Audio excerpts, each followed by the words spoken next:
21장 그리스도는 마음을 다루심. 그리스도의 가르침으로 지침을 삼음. 그리스도의 가르침은 그분의 동정심과 마찬가지로 온 세상을 포괄하였다. 그리스도의 가르침 가운데 논의되지 않거나 그런 것들을 대처할 교훈이 되는 원칙들이 주어지지 않은 어떤 생활 환경도 사람이 경험하는 그 어떤 위기도 없다. 교사이신 그분의 말씀은 세상 끝날까지 그분의 동역자들에게 지침이 될 것이다. 그분께서는 청중들의 유익을 당신 자신의 것으로 여기심. 그분께서는 그들의 유익과 행복을 전적으로 당신 자신의 것으로 여기신다는 것을 청중들이 깨달을 수 있도록 가르치셨다. 그분의 교훈은 매우 솔직하고 그분의 비유는 매우 적절하고 그분의 말씀은 매우 동정적이며 유쾌한 것이었으므로 청중들은 매혹되었다. 그분께서는 인간의 마음의 숨은 활동을 이해하심. 인간을 구속하기 위해서 무한한 값을 지불하신 분께서는 한치의 틀림도 없이 인간 마음에 숨겨진 모든 활동을 읽으시며 각 영혼을 어떻게 취급해야 하는지를 아신다. 인간들을 취급하실 때 그분께서는 천연계 속에 나타나 있는 동일한 원칙들을 나타내신다. 그분께서는 조용하고 규칙적인 법칙의 작용을 통해서 역사하심. 하나님께서는 그분께서 제정하신 조용하고 규칙적인 법칙의 작용을 통해서 역사하신다. 영적 세계의 사물들 역시 그러하다. 사단은 무리하고 난폭한 방법으로 소기의 결과를 얻고자 끈질기게 노력하고 있다. 그러나 예수께서는 가장 친숙한 통로를 통하여 마음에 접근할 길을 발견하셨다. 주께서는 돌발적인 행동이나 이미 제정하신 법칙을 이용하여 인간의 습관적인 사고방식을 가급적 약간씩 흔들어 놓으셨다. 주께서는 신뢰심을 가지고 인간을 높여주셨고 인간의 명예를 되찾게 하셨다. 주께서는 옛 진리를 새롭고 고귀한 시각에서 소개하셨다.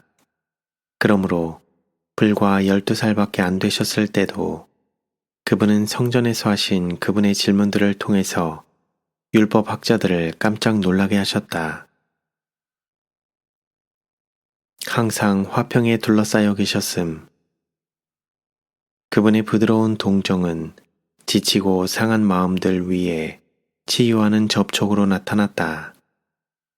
성난 원수들의 소동 속에서도 그분은 화평의 분위기에 쌓여 있었다. 그의 용모의 아름다움, 그의 품성의 온유하심, 그 중에서도 특히 표정과 음성 속에 표현된 사랑이 불신으로 마음이 무뎌지지 않은 모든 사람을 그분께로 이끌었다. 모든 외모와 말 가운데 비쳐나오는 친절하고 동정 깊은 정신이 아니었다면 예수께서 그처럼 큰 회중을 모으지 못하셨을 것이다. 예수께로 왔던 고통받는 자들은 그분께서 충실하고 친절한 친구로서 그분의 관심을 그들의 관심에 연결시키셨음을 느꼈다. 그리하여 그들은 예수께서 가르치시는 진리를 더욱 알기를 갈망하였다. 하늘이 가까이 내려왔다. 그들은 예수의 사랑의 안위하심이 그들과 계속해서 함께 있도록 하기 위하여 그분께서 계신 곳에 거하기를 갈망하였다.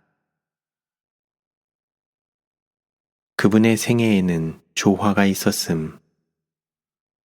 나사렛 예수의 생애는 다른 모든 사람과 달랐다. 그분의 생애 전체는 사욕 없는 자선과 성결의 아름다움으로 특징 지어졌다. 그분의 가슴 속에는 이기심과 죄의 흔적이 조금도 없는 가장 순수한 사랑이 존재했다. 그분의 생애에는 완전한 조화가 있었다. 그분께서는 선함과 완전에 대한 유일한 참된 모본이시다. 그분께서 봉사를 시작하실 때부터 사람들은 하나님의 품성을 보다 더 명확하게 이해하기 시작했다. 그리스도의 초림 때까지 사람들은 잔인하고 전제적인 신들을 섬겼다. 유대인들의 마음조차도 사랑이 아닌 두려움을 통해서 움직여졌다. 세상에 대한 그리스도의 사명은 사람들에게 하나님께서는 전제 군주가 아니시며 그분의 자녀들에 대한 사랑과 자비가 충만하신 하늘아버지이심을 드러내시는 것이었다. 그분께서는 다정다감하고 행복한 분이셨음. 그리스도의 생애와 성품에 대하여 그릇된 생각을 가진 사람들이 많이 있다. 그들은 그분께서 다정다감하거나 행복한 분이라고 생각하지 않는다.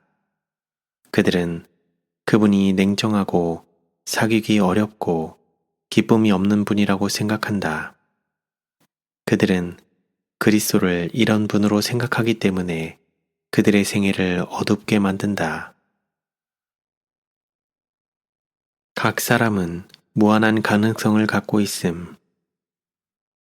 그리스도께서는 각 사람의 무한한 가능성을 간파하셨다.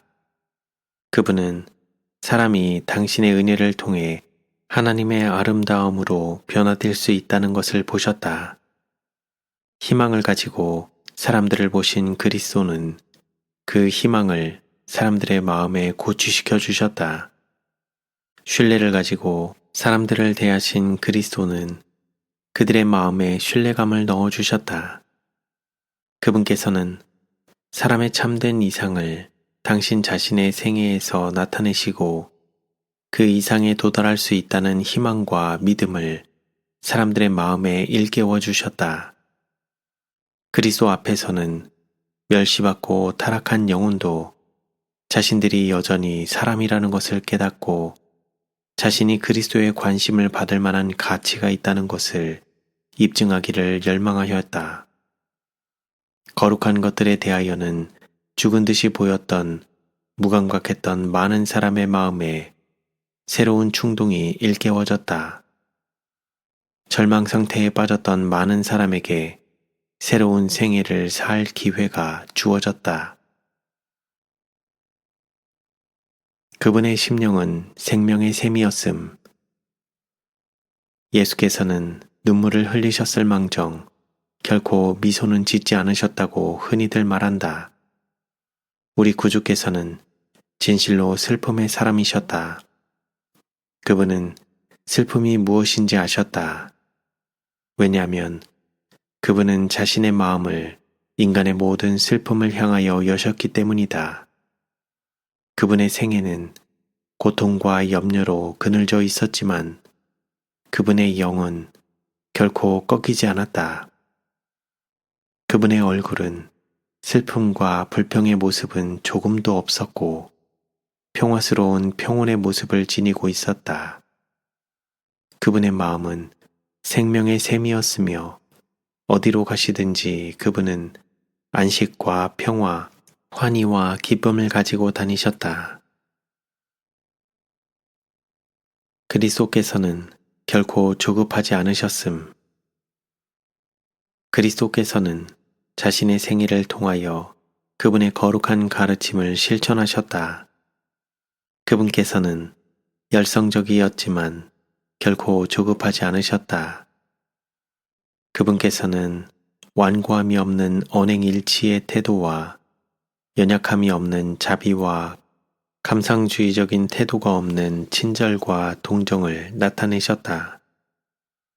그분께서는 대단히 사교적이셨지만 절제된 위엄을 지니고 계셨으므로 온당치 못한 예의 없고 조심성 없는 행위는 용납되지 않았다. 그분께서는 절제의 생활을 하셨지만 결코 완고하거나 금욕적인 생활은 하지 않으셨다. 그분께서는 이 세상에 동화되지 않으셨고 미천한 자들의 필요에도 무관심하지 않으셨다. 그분은 만민의 필요를 다 알고 계셨다. 편견을 가진 사람들의 마음을 다루려면 기지가 필요됨. 그의 인애의 기별들은 청중들이 누구냐에 따라 거기 맞추어서 말씀되었다. 그는 곤핍한 자를 말로 어떻게 도와줄 줄을 아셨다. 이는 그가 가장 매력적인 방법으로 진리의 보화를 사람들에게 전할 수 있도록 그의 입술에 은혜가 부어졌기 때문이었다. 그는 편견을 가진 사람들을 대면하시고 그들의 관심을 끄는 신뢰들을 사용하셔서 그들을 놀라게 하는 기질을 갖고 계셨다. 그분께서는 인간의 비애에 가장 낮은 곳까지 다가가심. 그분께서는 영혼들이 곁길로 나가 방황하고 있는 모든 길을 누비고 다니셨다. 그분은 인간의 비애와 불행의 가장 낮은 곳까지 다가가셨다. 마음에 작용하는 사단의 권세와 싸우라. 예수 그리스도께서는 인간의 마음에 작용하는 사단의 기만하는 권세를 보시고 이 땅에 오시기로 약속하셨다. 그분께서는 왕관을 내려놓으시고 최고 지휘권을 놓으셨고 왕복을 벗으시고 온 하늘의 총사령관으로서의 그분의 영광의 보좌에서 내려오셔서 그분의 신성을 인성으로 옷 입히심으로써 인성으로 인성과 접촉할 수 있게 하셨다. 그분께서는 인성을 취하시고 모든 인간에게 닥치는 모든 시련과 고난을 견디시고자 바로 이 세상에 내려오셨으며 아담의 수치스러운 실패와 타락을 완회하실 수 있도록 이곳에서 이런 유혹들과 씨름하시고 아담이 쓰러졌던 그 지경을 통과하셨다. 우리의 대속주, 우리의 보증인으로서 인성을 쓰신 그분께서는 우리가 붙잡는 것만으로도 특권이 될 뿐 아니라 무한한 능력이 되는 바로 그 소망을 부여잡으셨다. 이렇게 하심으로 우리의 구주께서는 원수의 유혹들을 정복하셨고 승리를 얻으셨다. 누구를 위하여 그렇게 하셨는가? 인류 중 어떤 사람도 영생으로 인도하는 그 길에서 엎드러질 필요가 없도록 하시기 위해서였다. 우리 앞서 그 길을 통과하셨기 때문에 그분께서는 지면에 사는 각 영혼이 마주치지 않으면 안 되는 온갖 장애물과 모든 난관을 아신다. 그분께서는 이것을 아셨기에 침려받으실 때에 하늘에 들이신 그분의 탄원의 기도는 그대의 길에 그리고 나의 길에 드리워진 사단의 칠흑 같은 그림자를 곧장 통과하고 헤쳐나갔으며 믿음은 휘장 안으로 들어갔다. 찾는 자가 믿음을 행사하도록 도우심. 그리스도께서는 그 여자의 마음을 아시고 그녀가 서 있는 곳으로 발을 옮기셨다. 그분께서는 그 여자의 큰 필요를 깨달으시고 믿음을 행사하도록 그녀를 돕고 계셨다. 거룩한 지식이 인간의 지식이 될 수 있음. 거룩한 지식이 인간의 지식이 될 수 있다. 모든 목회자는 그리스도의 교수 방법을 면밀히 연구해야 한다. 그들은 그분의 교훈들을 받아들여야 한다. 20명 중 한 사람도 그리스도의 봉사의 아름다움, 그 진정한 정수를 알고 있지 못하다. 그들은 그것을 찾아내야 한다. 그렇게 되면 그들은 그분의 가르침의 풍성한 열매들을 얻게 될 것이다. 그들은 그 가르침을 온전히 그들의 생활과 실천 속에 엮어 넣음으로써 그리스도께서 그분의 교훈들 속에 포함시키셨다.